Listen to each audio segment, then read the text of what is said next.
Hello friends, welcome to Indira Study. Indira Study में आपका स्वागत है। और आज की क्लास में हम आपको बताने वाले हैं कि रासायनिक अपक्रिया की कोटि किसे कहते हैं, ठीक ना। और रासायनिक अपक्रिया की कोटि कैसे ज्ञात किया जाता है, तो चलिए देखते हैं।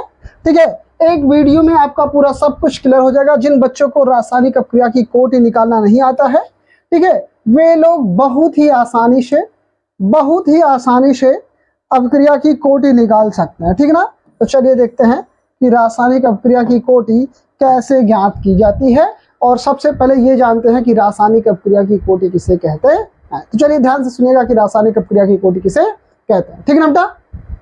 चले, तो किसी भी रासायनिक अपक्रिया में, ध्यान से सुनिएगा, किसी भी रासायनिक अपक्रिया में अभिकारक अणुओं, परमाणुओं अथवा आयनों की वह संख्या, किसी भी रासायनिक अपक्रिया में अभिकारक अणुओं, परमाणुओं अथवा आयनों की वह संख्या जिस पर अपक्रिया का वेग निर्भर करता है, जिसके सांद्रण पर अपक्रिया का वेग निर्भर करता है, रासायनिक अपक्रिया की कोटि कहलाती है। समझ में आ रहा बेटा ना? समझिएगा, अच्छे से समझिएगा, फिर से समझिए इसको। हमने क्या कहा? किसी भी रासायनिक अपक्रिया में अभिकारक अणुओं, परमाणुओं अथवा आयनों की वह संख्या जिसके सांद्रण पर अपक्रिया का वेग निर्भर करता है। जिसके सांद्रण पर क्या निर्भर करता है? अपक्रिया का वेग निर्भर करता है, अपक्रिया की कोटि कहलाती है। क्या कहलाती है? अपक्रिया की कोटि कहलाती है। जैसे कोई एग्जांपल ले लिया जाए, जैसे अगर कोई रासायनिक अपक्रिया किस फॉर्मेट की हो, N1A plus N2B is equal to product यानी उत्पाद। प्रोडक्ट का मतलब क्या है बेटा? उत्पाद से है। प्रोडक्ट का मतलब किससे है? उत्पाद से है, ठीक है। प्रोडक्ट का मतलब क्या होता है? उत्पाद होता है। हमने क्या कहा? यदि कोई रासायनिक अपक्रिया किस फॉर्मेट की हो, N1A plus N2B is equal to product यानी उत्पाद बन गया हो, ठीक है ना। तो इसके लिए बेटा सबसे पहले हम लोग क्या लिखते हैं? इसके लिए वेग समीकरण लिखते हैं। इस अपक्रिया के लिए हम लोग सबसे पहले क्या लिखते हैं? वेग समीकरण लिखते हैं। तो अपक्रिया का वेग समीकरण क्या होता है? अपक्रिया का वेग समीकरण यानी अपक्रिया का वेग, इसके लिए अभिक्रिया का वेग, अभिक्रिया का वेग, ठीक है। अपक्रिया का वेग बराबर क्या होता है? अपक्रिया का वेग बराबर क्या? K इंटू ए के सांद्रण। देखिए ये ए है, अभिकारक अणुओं के सांद्रण, या जितना गुणांक होता है वो इसकी पावर में हो जाती है। तो ए के सांद्रण की पावर N1 और इंटू ये देखिए दूसरा उत्पाद क्या है?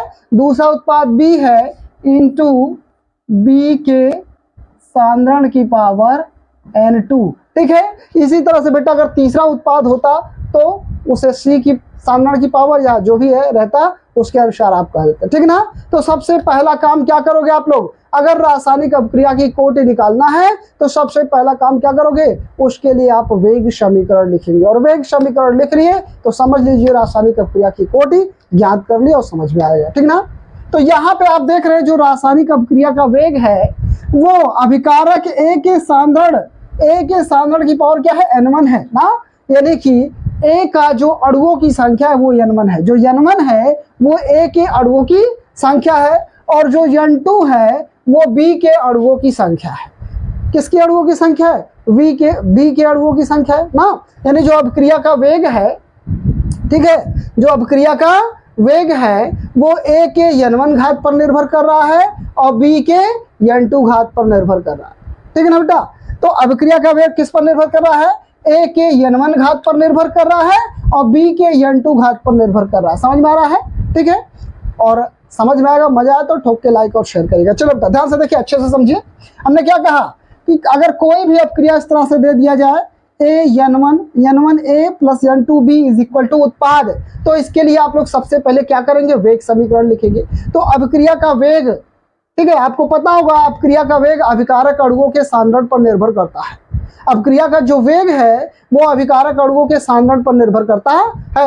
यानी इसके पहले आपको जो अपक्रिया का वेग है वो बताया गया था कि अपक्रिया का वेग प्रोपोर्शनल अभिकारक अणुओं का सांद्रण, अभिकारक अणुओं का सांद्रण। ठीक है, ये बताया गया होगा आपको। ठीक है, वेग, अभिक्रिया का वेग प्रोपोर्शनल ए का सांद्रण की पावर n1 इंटू बी के सांद्रण की पावर n2, बी के सांद्रण की पावर n2, यही तो बताया गया था अभिक्रिया का वेग, यही तो बताया गया था अभिक्रिया का वेग क्या होता है, ए के सांद्रण के n1 घात के समानुपाती और बी के n2 घात के समानुपाती होता है। ठीक है ना, और इसको मिलाएंगे अगर प्रोपोर्शनल चिन्ह, आप लोग को बताया गया था कि जब भी हम लोग प्रोपोर्शनल चिन्ह हटाते हैं उसके जगह पे एक नियतांक जुड़ जाता है। तो यहाँ पे देखिए एक नियतांक जुड़ा है और वो k है, और इस नियतांक को, ठीक है, अभिक्रिया का वेग स्थिरांक कहते हैं। इस नियतांक को ही क्या कहते हैं बेटा, अभिक्रिया का वेग स्थिरांक कहते हैं। तो चलिए आगे पढ़ते हैं और करते हैं इसको। ठीक है, इस नियतांक को ही क्या कहते हैं, अभिक्रिया का वेग स्थिरांक कहते हैं। इस नियतांक को क्या कहते हैं बेटा, अभिक्रिया का वेग स्थिरांक कहते हैं। तो चलिए अब देखते हैं कि जब वेग समीकरण लिख लेंगे तो अभिक्रिया की कोटि कैसे निकाली जाएगी। अभिक्रिया की कोटि ना, कोटि बराबर क्या हो जाएगा, कोटि, अभिक्रिया की कोटि बराबर कितना, n1 प्लस n2 हो जाएगा। ठीक ना, अभिक्रिया की कोटि यानी कि अभिक्रिया की कोटि को n से प्रदर्शित किया जाता है और n बराबर n1 प्लस n2, क्योंकि a का जो अभिक्रिया का वेग है a के n1 घात पर निर्भर कर रहा है और b के n2 घात पर निर्भर कर रहा है। ठीक है, इसलिए अभिक्रिया की कुल कोटि n बराबर n1 प्लस n2 होगी। अभिक्रिया की कुल कोटि कितना होगी, n बराबर n1 प्लस n2। तो हमने क्या बताया बेटा, अभिक्रिया की कोटि किसे कहते हैं, फिर से एक बार समझिए और कुछ एग्जांपल्स लेके अभिक्रिया की कोटि निकालना सिखा दे रहे हैं कि किसे प्रथम कोटि की अभिक्रिया कहते हैं, किसे द्वितीय कोटि की अभिक्रिया कहते हैं। ये पूरा क्लियर हो जाएगा इस वीडियो में आपका पूरा। ठीक ना बेटा, चलो देखिए, तो हमने क्या कहा, किसी भी रासायनिक अभिक्रिया में अभिकारक अणुओं, ठीक है, परमाणु अथवा आयनों की वह संख्या, देखिए वह संख्या ये n1 है, यहाँ n2 है। क्या किसी भी रासायनिक अभिक्रिया में अभिकारक अणुओं, परमाणु अथवा आयनों की वह संख्या जिस पर अभिक्रिया का वेग जिस पर निर्भर करता है, अभिक्रिया की कोटि कहलाती है। किसी भी रासायनिक अभिक्रिया में अभिकारक अणुओं, परमाणु अथवा आयनों की वह संख्या जिस पर अभिक्रिया का वेग निर्भर करता है, अभिक्रिया की कोटि कहलाती है। तो हमने इसके लिए देखिए वेग समीकरण लिख लिया, तो अभिक्रिया का वेग बराबर क्या होगा, k इंटू ये जितना दिया है a दिया है तो a के सांद्रण की पावर, तो इसका यहाँ पे जो परमाणुओं की संख्या और अणुओं की संख्या वहां लिख देंगे, अणुओं की संख्या लिखेंगे, परमाणुओं की नहीं बेटा। ठीक है, परमाणु की संख्या तो यहाँ पे होता है।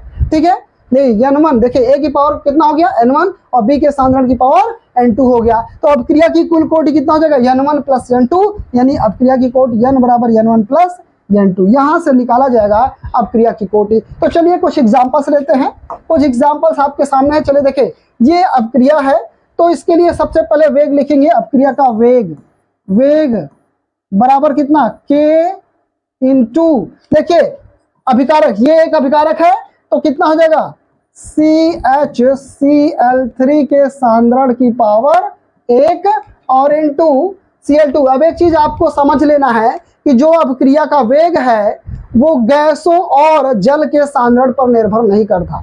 किस पर, गैस एवं जल के सांद्रण पर निर्भर नहीं करता। ठीक है, जो अभिक्रिया का वेग है, क्या बेटा, अभिक्रिया का वेग, कौन, वेग गैस एवं जल के सांद्रण पर निर्भर नहीं करता। ये भी चीज ध्यान में देना है। अगर इतनी चीजें आप समझ लीजिए तो पूरा अभिक्रिया की कोटि निकालने में कोई आपको रोक नहीं सकता है, कहीं भी 1% भी गलती नहीं होगी आपसे। ठीक है बेटा, और मैक्सिमम बच्चे यही गलती करते हैं। ठीक ना, और इस वीडियो को लास्ट तक देखेंगे तो पूरा सब कुछ क्लियर हो जाएगा, कोई दिक्कत कहीं नहीं होगी ना। तो अभिक्रिया की कोटि के लिए देखिए, अब ये भी ध्यान देना है, इसमें गैस कौन है, जो गैस होगा उसके सांद्रण की पावर हम लोग 0 लगाएंगे, जो गैस होगा या जो जल होगा उसके सांद्रण की पावर हम लोग क्या लगाएंगे, 0। अब देखिए यहाँ पे Cl2, ये Cl2 क्या है बेटा, Cl2 क्या है, ये जो Cl2 है वो गैस है, तो Cl2 के सांद्रण की पावर क्या लिखेंगे, 0 लिखेंगे। Cl2 के सांद्रण की पावर कितना लिखेंगे, 0, क्योंकि जो क्लोरीन है वो गैस होती है और अभिक्रिया की अपक्रिया का जो वेग है वो गैस के सांद्रण पर निर्भर नहीं करता और जल के सांद्रण पर निर्भर नहीं करता, हमने ये बता दिया आपको। तो यहां से देखिए कोटि बराबर क्या होगा, अपक्रिया की कोटि बराबर कितना, अब n1 का मान 1 है और n2 का मान 0 है, n1 का मान 1 है और n2 का मान 0 है, तो n1 और प्लस n2 होता है, तो n1 का मान 1 और प्लस n2 का मान 0 बराबर कितना आ जाएगा, 1 आ जाएगा। तो अपक्रिया की कोटि कितना आ गई, 1 आ गई, यानी ये किस कोटि की अपक्रिया है, प्रथम कोटि की। ये किस कोटि की अपक्रिया बेटा, ये आपकी प्रथम कोटि की अपक्रिया है। चलिए अगला देखिए, अगला क्वेश्चन करते हैं। अब यहाँ पे देखिए इसके लिए वेग समीकरण लिखते हैं। देखिए वेग बराबर k इंटू H2, तो H2 का सांद्रण का पावर कितना होगा बेटा, 0 होगा क्योंकि हाइड्रोजन गैस है, और इंटू I2 के सांद्रण की पावर भी कितना होगा, 0 क्योंकि ये हाइड्रोजन और आयोडीन गैस है दोनों। तो अब क्रिया की कोटि कितना हो जाएगा, कोटि कितना आ जाएगा बेटा, कोटि 0 आ जाएगा, कोटि बराबर 0 प्लस 0 बराबर 0, यानी अपक्रिया की कोटि कितना आ गई, 0, यानी किस कोटि की अपक्रिया है ये शून्य कोटि की अपक्रिया है। किस कोटि की अपक्रिया बेटा, ये शून्य कोटि की अपक्रिया। चलिए अगला एग्जांपल देखते हैं। अगला एग्जांपल में क्या है, वेग लिखते हैं, अपक्रिया का वेग लिखेंगे। फटाफट बेटा तुरंत फटाफट आप लोग कर सकते हैं, कोई दिक्कत कहीं नहीं होना है, बस ये समझना है अपक्रिया का जो वेग है वो गैस और जल के सांद्रण पर निर्भर नहीं करता, बाकी कुछ भी हो उस पर निर्भर करेगा, और फटाफट निकालते चले गए। तो वेग समीकरण लिखेंगे तो k इंटू ये देखिए C2H5Cl, ये गैस तो है नहीं, ठीक है, फास्फोरस पेंटा सॉरी कितना है, हाँ ये देखिए एथेन क्लोराइड है, ठीक है। तो ये देखिए क्या हो जाएगा आपका, इसके सांद्रण की पावर 1 होगा और इंटू इसके आगे कुछ नहीं है तो 1 होगा, तो NaOH के सांद्रण की पावर कितना हो जाएगा, 1 हो जाएगा, यानी कोटि कितना होगा बेटा, कोटि, अब क्रिया की कोटि कितना आएगी, कोटि बराबर देखिए यहाँ पे 1 है, n1 का मान 1 है प्लस n2 का मान 1 है बराबर 2, तो ये अपक्रिया द्वितीय कोटि की है। ये अपक्रिया किस कोटि की है बेटा, ये अपक्रिया द्वितीय कोटि की है। चलिए अगला अपक्रिया देखते हैं और आखिरी अपक्रिया है, ठीक है। चलिए देखिए, तो यहाँ पे देखिए वेग समीकरण लिखेंगे इसके लिए। अपक्रिया का वेग बराबर कितना, k इंटू कितना C2H5Cl ना, एथिल क्लोराइड है, ठीक है, एथिल क्लोराइड है, इसके सांद्रण की पावर कितना हो जाएगा, देखिए यहाँ पे 2 है तो इसका 2 हो जाएगा, और इनटू H2O का सांद्रण का पावर कितना होगा बेटा, जवाब दीजिए फटाफट जवाब दीजिए, H2O का सांद्रण का पावर कितना होगा, बताइए फटाफट बताइए कितना हो जाएगा, क्योंकि H2O जल है, हमने बताया था जो अपक्रिया का वेग है वो जल के सांद्रण पर निर्भर नहीं करता, जिसके सांद्रण पर निर्भर नहीं करेगा उसका पावर कितना लिया जाएगा, 0 लिया जाएगा, तो यहाँ पे हो जाएगा 0, और इनटू Ag2O, तो Ag2O ये भाई ना तो जल है और ना ही गैस है, तो इसका सांद्रण कितना, यहाँ 1 होगा, कुछ नहीं है तो 1 होगा। तो अपक्रिया की कोटि क्या हो जाएगा, कोटि बराबर कितना, 2 प्लस 0 और प्लस 1 ना, n1 n2 n3 इसमें 3 चीजें हैं तो सबको जोड़ लेंगे तो ये बराबर कितना जाएगा, 3। अपक्रिया की कोटि कितना गया, 3, तो ये किस कोटि की, तृतीय कोटि की अपक्रिया है। किस कोटि की अपक्रिया बेटा, तृतीय कोटि की अपक्रिया है। तो इस तरह से अपक्रिया का कोटि निकाला जाएगा, और मजा आए तो ठोक के लाइक और शेयर करते रहिएगा, साथ ही साथ चैनल को सब्सक्राइब करिएगा।